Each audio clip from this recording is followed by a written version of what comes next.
Well, Jerome Powell just gave us a beating, and it all starts with these interest rate probabilities, where you also have a convenient reminder of the expiring coupon code tonight and prices going up tomorrow. You get a price guarantee and lifetime access to any of the programs, most popular being Stocks and Psychology of Money, and of course the Zero to Millionaire Real Estate Investing course, followed by the Elite Hustlers.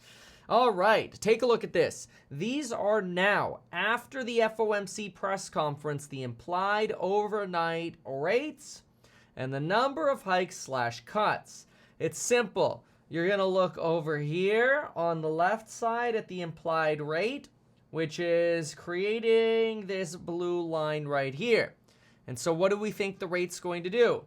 Well, the rate is likely to go up one more time in May. That is roughly sitting at a 50% probability right now. That's why you have the rate slightly below that 5. That's being priced into the chart. But you've got about a 50% chance to get another 25 BP in May. Then the expectation is that we're actually going to get a 25 BP cut, followed by more cuts, more cuts, more cuts, more cuts, and more cuts.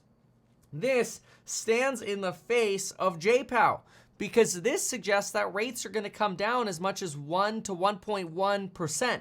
So 100 to 110 basis points. This chart suggests 4 rate cuts here in 2023. Of course, what is JPOW telling us? Well, good old Jay is telling us, hell no. In fact, that's not our base case. In fact, our base case right now is using monetary tools to tighten and firm up the system and squeeze out inflation. In fact, they expect to sit at a wonderful 5.1% by the end of the year.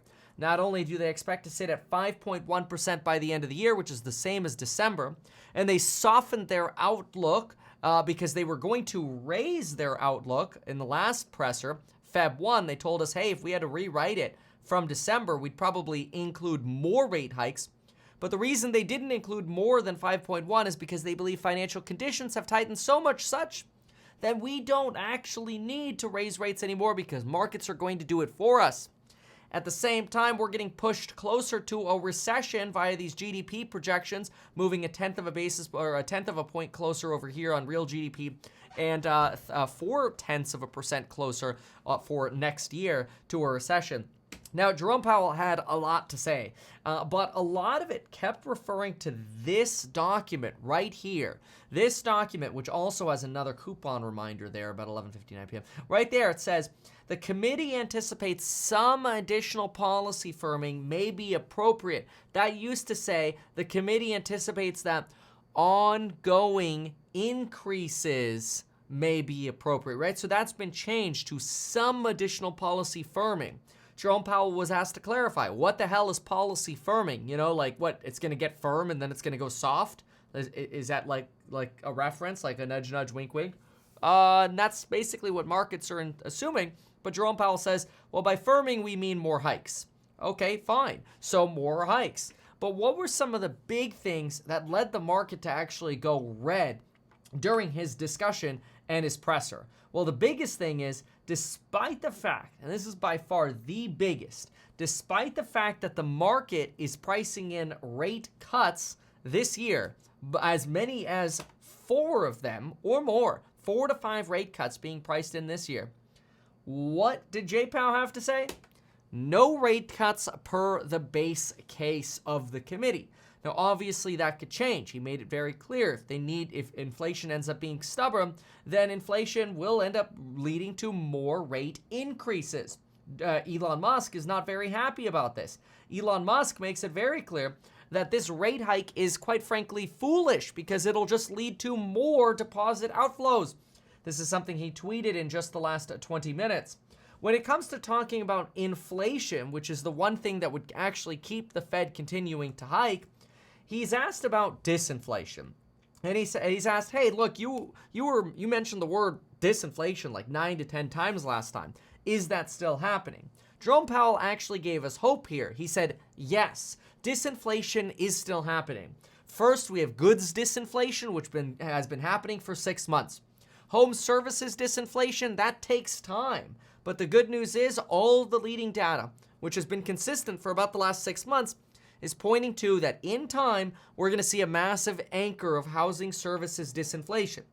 My expectation is you're actually going to get a beautiful marriage of this.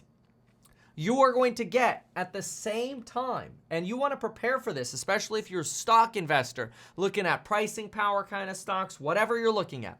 I would not be shocked, folks. Mark my word on this. Save this, put a sticky note on your desk, and hold me accountable for it. I would put an X right here, and I would say that come July, X marks the spot, baby. We get massive, mega housing disinflation, and we get the start to services disinflation, X housing. And what happens? The Fed goes, mission accomplished, baby, start cutting. And whoever thinks the market's going to go down when that happens is betting on stocks that they don't actually think could make it through a soft recession. But that's all right. That's all right. That's the debate, right? That's the debate. The bears are like, the recession's going to happen. It's going to kill earnings. And the bulls are like, dude, once inflation's gone, the Fed U-turns, man, we's going back. Yeah, we might have to go through a temporary, like, oh, hit a little bit of a wall there, but let's get out of it. That's why I personally pick pricing power stocks. But Jerome Powell made this very clear. Number one, goods disinflation happening for 6 months. Housing services still trending towards disinflation, just a matter of time before it shows up in the data. Number three, non-housing services have still not shown disinflation happening. Now that's a problem. That's the sticky part, right? But I think come July, you can actually get all three of them. Think about what that would mean for a moment. If you got one, goods continue to come down, that would be fantastic, right? That's what you want. You want goods disinflation to continue to come down. As long as goods disinflation continues to come down and housing starts showing up and maybe services starts slightly showing less stickiness, then I think it is possible the market could be right and you could end up seeing some form of rate cuts. The problem is because we're not seeing number three yet, Jay Powell has to keep the hard face on. He's got to keep the attitude up that nah. We ain't going anywhere yet until we actually see that data. Now, unfortunately, because it's taking so long to happen, more problems are happening, including the banking crisis, Jerome Powell's response to the banking crisis and to recession. When he's asked about the possibility of a soft landing, he says it's too early to say. That wasn't fantastic. We don't love to hear Jay Powell say, I don't know, we're looking for the path to soft landing. That's what he said. I don't want to hear that because I like the Jay Powell that's like, we see a clear path to a soft landing. Oh boy, there's the soft landing and we're going to it. Ho. That's not what we got today. We got, yeah, a soft landing would be nice, wouldn't it? Yeah, it's certainly possible. It's an idea, but we don't see it. But yeah, that's kind of what we got today, which, yeah, it's not that great. But anyway, then we got a little bit of a discussion on banking, talking about how history has shown that banking crises left unchecked are really bad, that they can cause more damage. That's very bad. We learned about, him saying that all deposits are safe. Now, I thought this was really interesting that he would say that. All depositor savings are safe.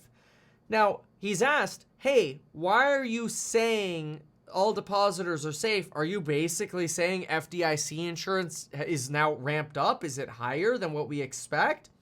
And what do we actually get as a response? He says, no, all I'm willing to say is what I said. Well, he said all depositors' savings are safe.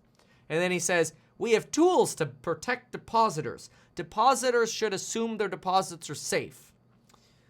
He's basically de facto verbally bailing out everyone's bank. That's basically what he's doing. Whether he has the power to do so or not, that's basically what he's saying.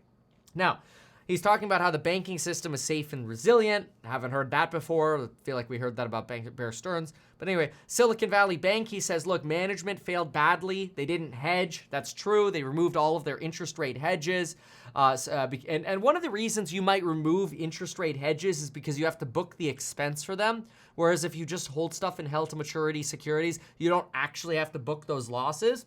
For hedges, you do have to book hedges, though. So it made more sense to make the bank look more profitable, which is, kind of like fraudulent. but legal.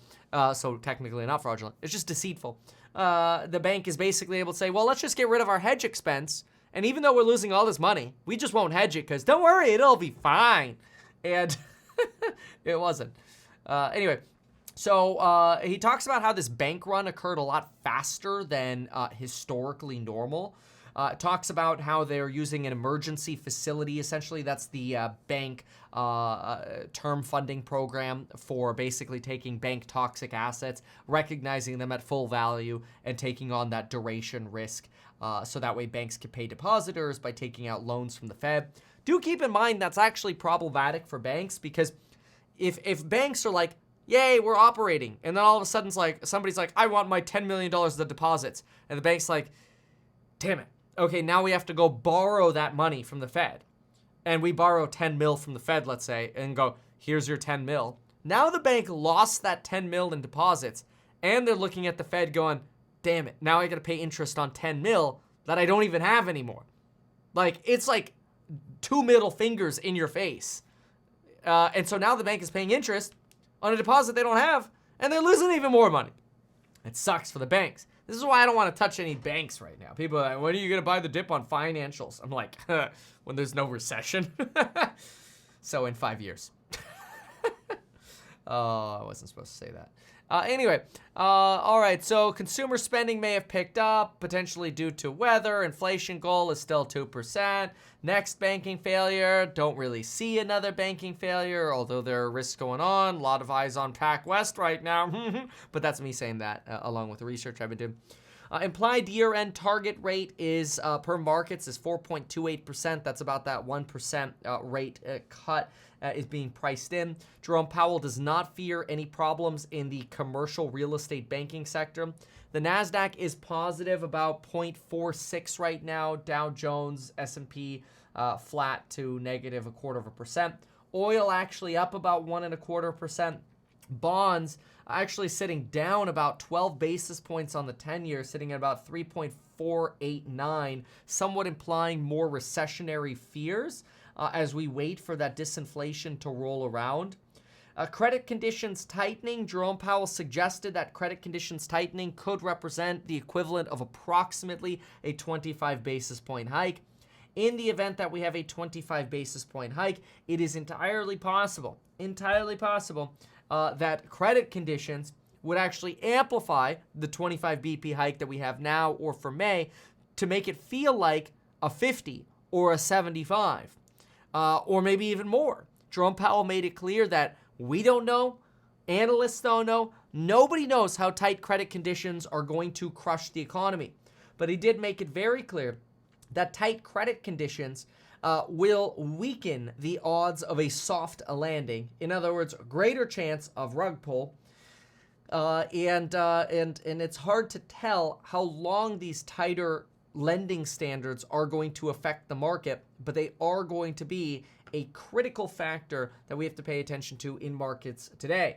Much like that coupon code linked down below. Life insurance you can get in as little as 5 minutes. 12 free stocks you can get with Webull. All brought to you by paid sponsorships. Well, actually, I guess 2 of them are affiliates, and 1 of them is my courses on building your wealth. But anyway, they're services that I use. So anyway, those are my favorites. Courses linked down below, an expiring coupon code linked down below. These are all of my thoughts on all of this. Let me see what questions we have here. Somebody says, he says there's a path, we just need to find it. Yeah, no kidding. That's not very hopeful. Somebody else writes here, okay, well, yeah, the entire banking system's about 19 trillion. Yeah, don't worry, the Fed doesn't need to print all that. Well, the big banks ain't going anywhere. Then we got bigger problems. Banking, oh, some of these comments are funny. It's all fine. The banking system is sound. J. Powell will use his firm tools. Yeah, I don't know what's worse, hearing that all is fine or them acknowledging that no, things are not fine. You know, it's kind of one of those damned if you do, damned if you don't situations. We do notice that BTC is trending down a little bit here, looking at 27.6. And yeah, we got Tesla down 0.5%, QQQ up about 0.6%. So we'll see what happens. But that, folks, is the summary of the FOMC, and we'll see you later. Thank you for watching, and goodbye, and good luck.